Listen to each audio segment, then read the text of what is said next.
It was an evening like any other. At least, that's what I thought. Nothing seemed unusual at first. I had just gotten home, expecting the same familiar routine. Dinner, some light conversation, maybe an uneventful night spent watching TV. But as soon as I walked in, I felt it. The air was different. Heavy, cold. A tension hung in the space between us, thick enough to choke on. My wife sat at the dinner table, her arms crossed tightly over her chest, her jaw clenched so hard I could see the muscles twitch. She was waiting for something, and I didn't have to wait long to find out what.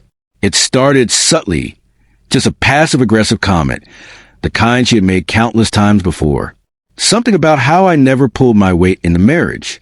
I had heard it before, so I brushed it off. But this time, she wasn't just annoyed. She wasn't just venting. She was looking for a fight. Do you even care about this relationship, or are you just here because it's convenient for you? She snapped. That was it. That was the moment something inside me shifted. I realized I had been walking on eggshells for too long. For years, I had let her dictate how things should be, control the narrative, and decide when I was allowed to have an opinion. I had let things slide, over and over, just to keep the peace. But not this time. I put my fork down and met her gaze. I'm done pretending like this is normal. You don't get to treat me like this and then act like I'm the problem. Her face twisted with anger. Excuse me, she hissed, as if she couldn't believe I had dared to push back. I held my ground. I said what I said. I'm tired of the manipulation, the guilt-tripping, the constant blame. I'm tired of you twisting everything to make me the bad guy. Silence, thick and suffocating. I could see the wheels turning in her mind. She wasn't used to this.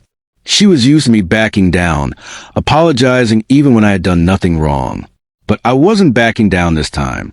Then she leaned forward, lowering her voice into something darker, something more dangerous than if she had just screamed. You're going to regret this. It wasn't a plea. It wasn't desperation. It was a warning, a promise. I should have been scared. Maybe a part of me was. But mostly I was just tired. Tired of the mind games.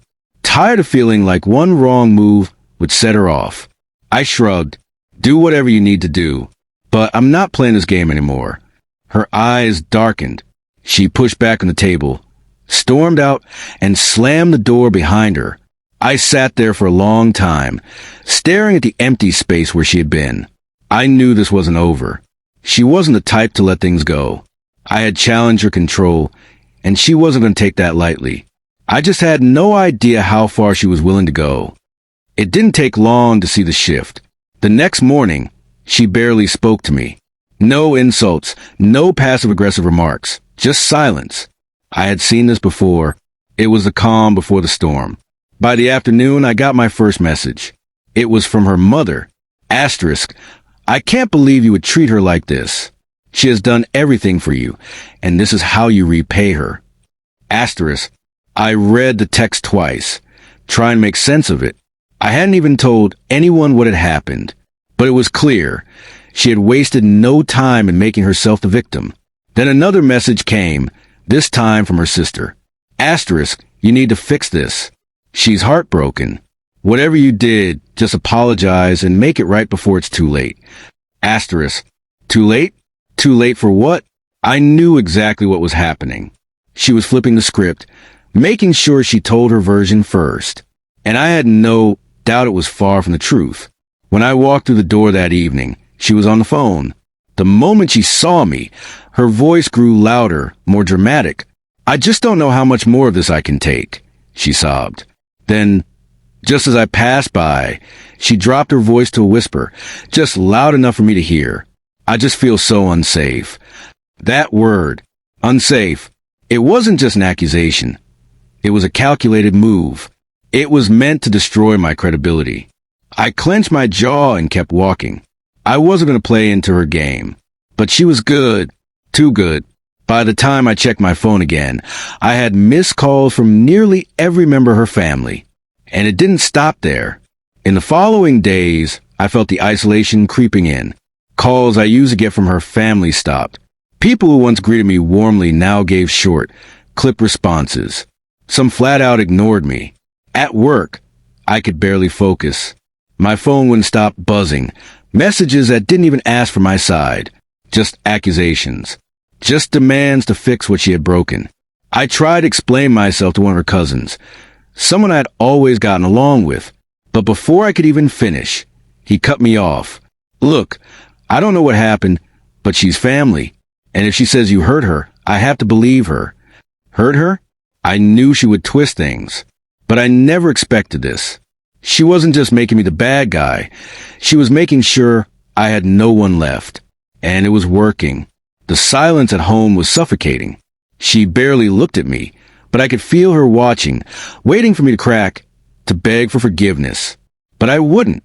I knew the truth would come out eventually. The real question was, how much damage would she do before that happened? Then something unexpected happened. A single message from her uncle. Asterisk, hey, can we talk? Asterisk, that caught me off guard. He wasn't someone I was particularly close with, but he had always been fair, neutral. He wasn't one to get involved in drama unless there was a reason. I agreed to meet. When I walked into the cafe, he was already there, waiting, his expression unreadable. He got straight to the point. I need to hear from you. What really happened? I wasn't sure if it would even matter, but I told him anyway. I laid out everything. How she had been manipulating situations for years, how I had finally stood up for myself, and how she had immediately launched a smear campaign against me. He listened, slowly nodding. When I finished, he let out a long breath. I had a feeling something wasn't right, he admitted. Apparently, my wife's web of lies had one flaw. Some people were starting to see through it. Everything was unraveling, piece by piece. At first, she had carefully crafted a version of events where she was the innocent victim, wronged and abandoned. But as more people started asking questions, her story began to shift in ways she hadn't anticipated. One day, she claimed I had screamed at her and broken things in a fit of rage. The next, she insisted that I had emotionally abandoned her for months, leaving her to suffer in silence. Then, when those accusations didn't stick as firmly as she had hoped, she escalated, suggesting that I had threatened her. That was when people really started paying attention. She's lying, someone finally said, and you're not the first person she's done this to. That single sentence hit me like a ton of bricks. The person speaking had no reason to defend me, yet they had seen through her deception. Then they told me something that made my stomach drop. Years before we had even met, she had pulled the same thing with an ex-boyfriend. The same pattern. Provoking, pushing, and then, when he finally reached his breaking point and stood up for himself, she had played the victim. She had twisted the narrative, turned people against him, and walked away as the one who was wronged. Back then, it had worked flawlessly. No one had questioned her. But this time, people were starting to connect the dots. The cracks in her version of events became more obvious as the days passed. Then, one of her biggest supporters, her cousin, who had been among the first to turn against me, reached out. He was hesitant at first, but eventually he admitted, "Look, man, I think I was wrong about you." That was just the beginning. Her family wasn't foolish. They started talking amongst themselves, comparing notes, and soon realized that she had contradicted herself too many times. The walls she had built around her carefully spun story were crumbling, and for once, I didn't have to defend myself. The truth was surfacing on its own. At first, it was subtle. The same people who had been so quick to condemn me began second-guessing everything they had been told. My wife had spent years perfecting her ability to manipulate situations in her favor, but this time, she had gone too far. The lies she had woven weren't just cracking. They were splitting wide open, and she had no way to patch them up. The first real sign that she was losing her grip came when her mother called me out of the blue. "We need to talk," she said. I braced myself for another confrontation, another lecture on how I should have handled things differently.